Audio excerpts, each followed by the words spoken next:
Taste Test Live is a fully syndicated podcast and is on podcast services or wherever you listen to your podcasts. If you like Taste Test and you want to keep the music digestion sessions going every week and get some exclusive bonus content, stick around afterwards for details. But first, let's start the show. Have a taste. You are now in the zone. With Taste Test Live.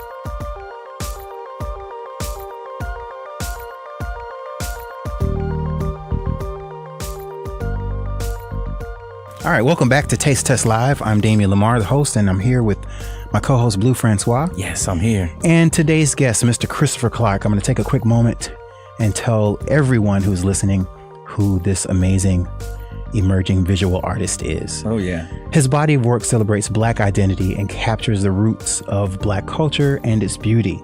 Chris uses various mediums such as acrylic and watercolor paints, ink, and mixed media. He's also participated in group exhibits at Downtown Cigar Lounge and Delo Studios. In 2015, Chris embarked on a project to write and illustrate a children's book. The book's main character was inspired by his daughter, who at the time was 3. Chris's objective was clear as he started to work on the book. He wanted to make a story where the main character looked like his daughter and other children in their community. He then finished writing and illustrating the book entitled Glonda's Hair in early 2017. The narrative focuses on Glonda, a young African-American girl, and as the title suggests, her hair. Clark uses the book as a teaching tool, encouraging young girls to embrace their natural looks and celebrate their individual beauty. Clark then received a proof copy of Glonda's Hair and is now working with a publishing company to secure distribution. Clark also began working on his book entitled The Little Artist, which will be a children's book of poetry paying homage to the authors of Clark's youth, such as Dr. Seuss and Shel Silverstein. Like Glonda's Hair, The Little Artist is also inspired by his daughter. He isn't just an artist and a father. He's also an advocate for young Black artists, and he invests in his community by serving as a mentor, providing guidance, and Black youth interested in the arts. Welcome, Mr. Clark. Thank you. Thanks for having me. Yeah, long overdue. Yeah. It is. And I think we made this appointment several months ago, and we're finally here. Yeah. Before we take our summer break. But I'm so happy to have you here, and I have literally been watching your journey. I didn't come to know you maybe about a year ago. Yeah. And I met you at probably one of the Every Single Artist lounges, which actually happens. I remember probably one at the library downtown. Yeah, during the Makerspace. Yeah. So I got a chance to see your work, but more so because of the power of social media, I get the chance to actually see your work. In real time. In real time. And like most artists, from what I've seen, a lot of artists don't really share the journey like you do. Why do you feel it's important to share your work in that medium? What I always tell younger artists is that the artist is just as important, if not more important than the art that they make. I feel like it's important for the fans or just the viewers to connect with you too. Just to know that you're a real person, and just to know that you go through real things. You're not just like a robot, somebody that puts out beautiful artwork. That art comes from something, whether it's depression or love or just real life emotions, family. So I like to share all that stuff. That's beautiful. It comes from experience, it looks like. So the inspiration of your art, I've noticed that there's a lot of African-American influences. I noticed that some of the characters have larger lips. Their eyes and their noses are larger. Yeah. Why is that? That actually comes from sculpture. I've always loved like African sculpture. If you see it from the side, like a profile view, the lips and the noses always protrude a little bit. So that's something that I kind of carried into my artwork. Just something that I like. It's a signature. Yeah. So there's two things that I've noticed too. I watch because you're so transparent with your journey. Yeah. Transporting a piece that was really, really large, you had to like rent a U-Haul Oh yeah, that was yeah, that was the largest piece I've done so far. It was taller than me, 5 by 7 feet, and that piece was actually going to an event in D.C. honoring Nelson Mandela. Yeah, so I had to rent a U-Haul to get it to the studio to paint it, and then we had to get FedEx or somebody like that to come pick it up. Yeah, it was huge. And you wonder why artists charge a lot of people go, oh my God, that piece is so expensive. Why? Well, there you have it. I mean, there's a third party expenses involved. So is that installation done that happened in DC? Yeah, that was done. It was a 1 day, kind of like a gala type thing. They were actually having it was actually the pre-gala. So they were having the gala at the African American Museum there the following day. But it was like a pre-luncheon to the gala. Deborah Lee was there. Chloe and Hallie were there. It's a girl, Victory Boyd. Yeah. Have you guys? Yeah, her siblings. Yeah, they were there. So it was a star-studded event. So, we kind of felt like celebrities for a day. You were, man. You were. I mean, your art precedes yourself. Yeah. It really does. So, gosh, so you've done that. I know you've done some stuff at Art Basel in Miami. Yeah. What was that like for you? So I've done Art Basel 2 years now, 2 years in a row. The first year, 2017, it was just like a little small show. So each year I'm trying to progress and just grow and make better connections. Last year I did 2 shows in the Little Haiti area. And so this year I'm aiming for the big art fairs, maybe like Prism, things like that. But it's always a good experience and a good chance to meet people and connect with artists I meet on social media like that. Do you learn anything when you come back from those? I mean, sometimes if I go to a music festival or I haven't had the privilege of going to South by Southwest, but I assume I would be super, super charged after being around a bunch of like-minded artists like that. What do you learn from that? It's really inspirational and really motivating just to see people who look like you doing what you want to do on a higher level. So it lets me know that I can do that too. And it teaches me more about myself and that I'm on the right path. And so a lot of times I question what I'm doing or if I should do this way or that way, but it lets me know that I'm doing what I'm supposed to be doing. So in that, do you experiment? I noticed that your medium is you've gone from illustrating books, which we'll talk about in a second, but to actually doing some murals. Oh yeah. How do you do that? How do you become such a very diverse a multimedia or emerging artist? You just do it. Like Nike, yeah. Okay. Yeah, I don't like to limit myself. You can do anything you believe you can do, anything you are willing to try. And I always say you never know until you try. So once I try it and I see that I can do it, the sky's the limit. Yeah. Is there a specific type of medium you like over the other? Right now, probably acrylic. Acrylic is probably the most versatile, and I'm kind of like an impatient artist, so I can't use oil paints because they take days and weeks and months to dry. So yeah, I paint mostly with a blow dryer right next to me. Really? Yeah. And I see some time lapse portions of your work too. Like you're actually working in the studio, literally sketching things out.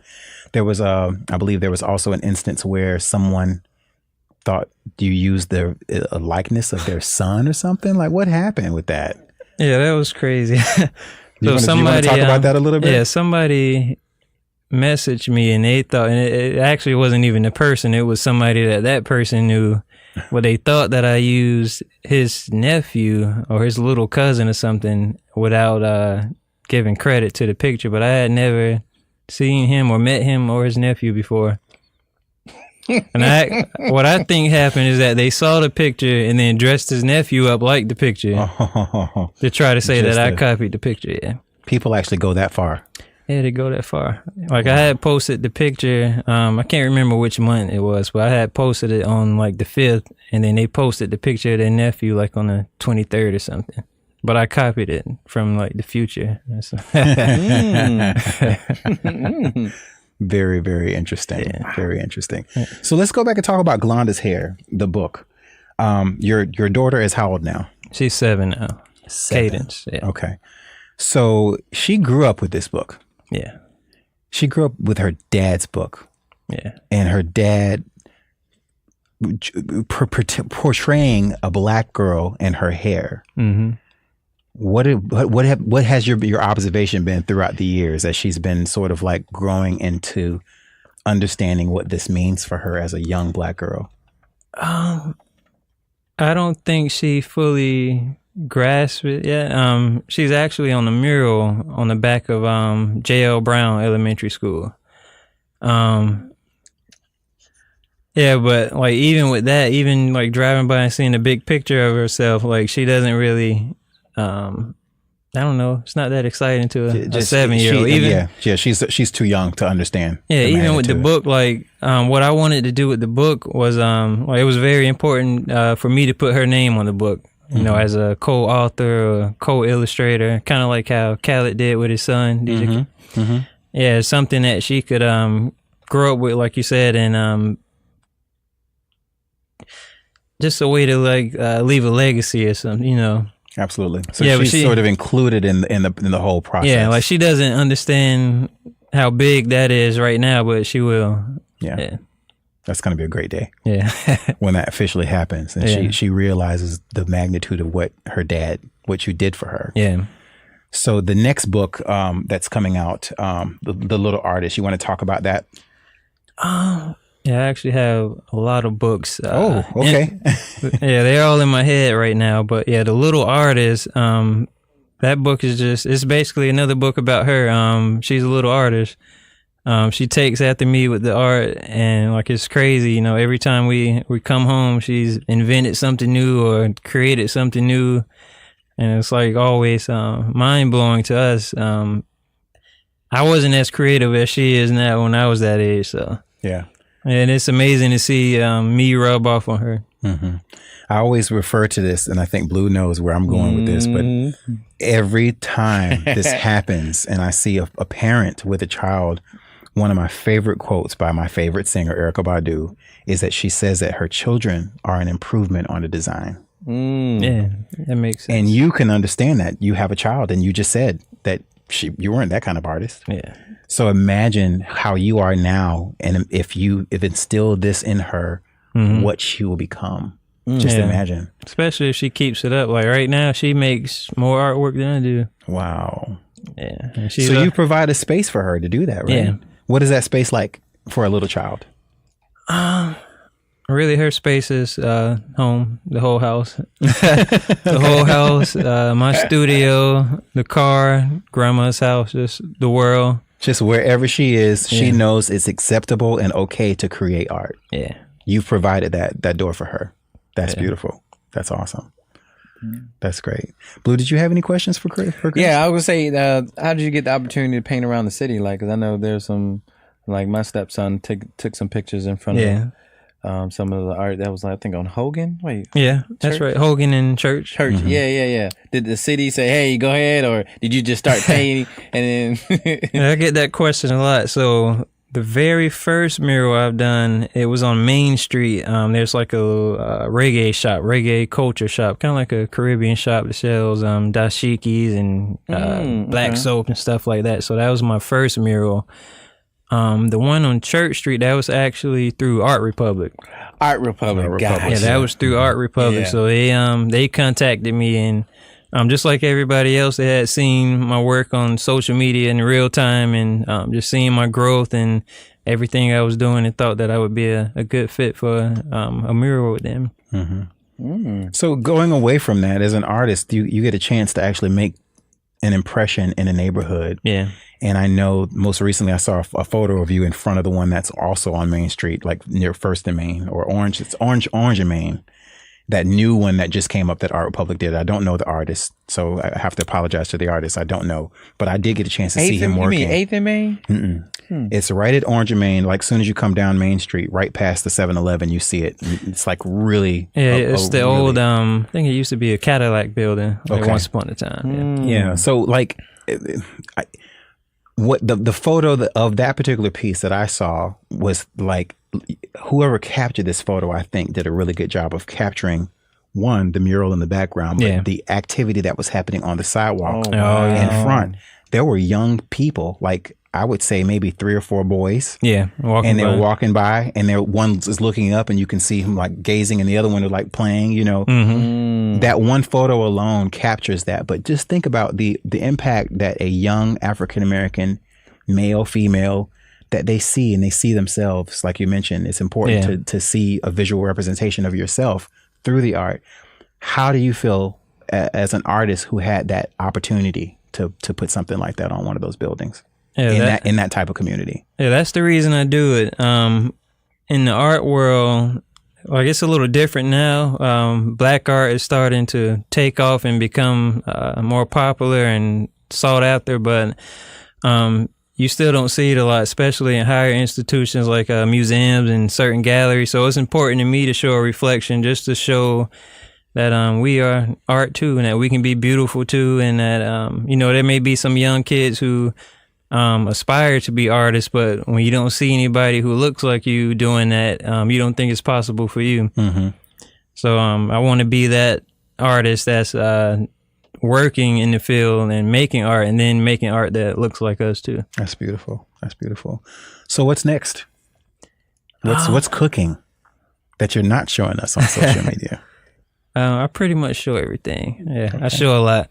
I have a show right now that's up in Michigan at the I think it's called the Urban Contemporary Art Center, something like that, in Grand Rapids. So I have that show. I still have a show up at the library right now. That one ends this month.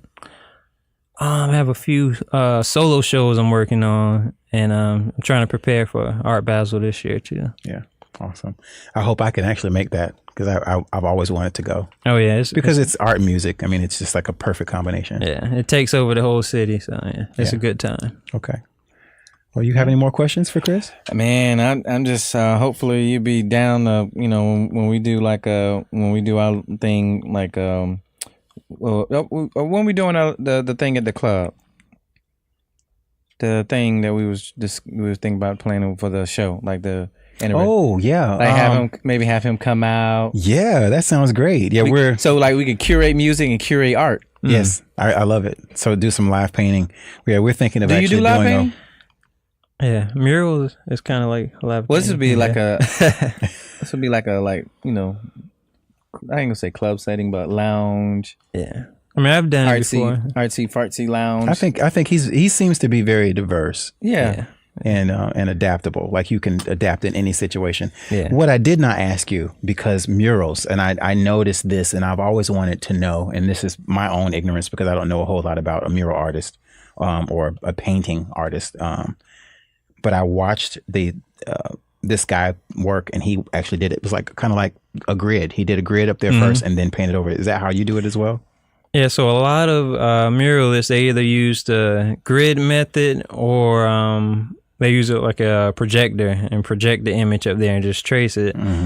But me, I don't care so much about like the piece being accurate. Like if I'm drawing a figure, like it's not that important to me that the eyes are the same or the ears are the same. You know, with me, it's more about the message of the piece.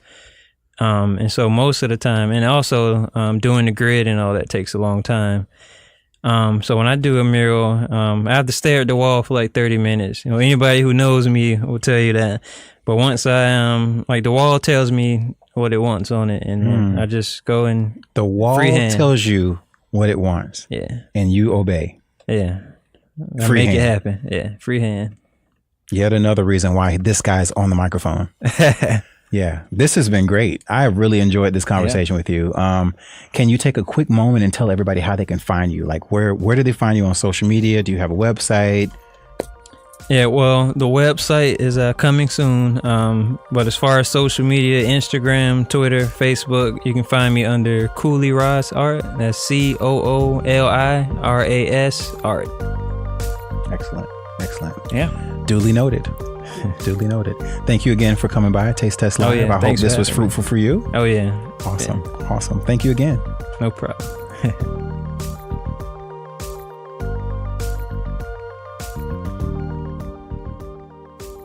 Taste Test hasn't launched a full sponsor program. Our podcast is mainly funded by its hosts and listeners like you. If you like Taste Test and want us to keep the music digestion sessions going every week, click the Become a Patron link on our website at www.tastetest.live, and you too can sign up and get some exclusive bonus content, behind-the-scenes footage, and more supporter-only content.